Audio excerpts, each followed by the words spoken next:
காலையில் குட்டீஸோட பிரேக்ஃபாஸ்ட்டுக்கு வந்து ப்ரொக்கோலி சூப் தான் வந்து ரெடி பண்ணி கொடுத்தேன். ஸோ அவங்க அதை குடிச்சிட்டு ஸ்கூலுக்கு கிளம்பிட்டாங்க.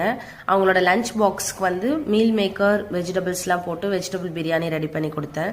ஸோ அதையுமே பேக் பண்ணிவிட்டு எங்களோட லஞ்சுக்கு வந்து பார்த்திங்கன்னா பாகக்காய் போட்டு காரக்குழம்பு தான் வந்து வச்சுருந்தேன். எப்பயுமே செப்பரேட்டாக தான் இருக்கும். குட்டீஸ்க்கு ஒரு லஞ்ச் எங்களுக்கு ஒரு லஞ்ச் தான் குக் பண்ணுற மாதிரி இருக்கும். மோஸ்ட் ஆஃப் த டைம் அப்படி தான் இருக்கும். பிகாஸ் அவங்களுக்கு வந்து நிறைய வெஜிடபிள்ஸ்லாம் வந்து போட்டு கொடுக்க மாட்டோம் இல்லைங்களா. அவங்க வெரைட்டி ரைஸ் தான் மோஸ்ட் ஆஃப் டைம் கொண்டு போவாங்க.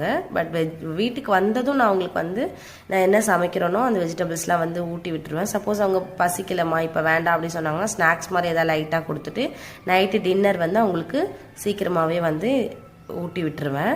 இது வந்து பார்த்தீங்கன்னா எனக்கும் என் ஹஸ்பண்டுக்கும் குழம்பு தான் வச்சுட்ருக்கேன் பாவக்காய் போட்டு.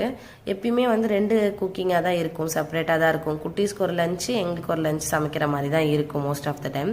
என்னோட வீடியோஸ் ஃபஸ்ட் டைம் பார்க்குறீங்கன்னா மறக்காமல் சேனல் சப்ஸ்கிரைப் பண்ணிக்கோங்க. பாய்.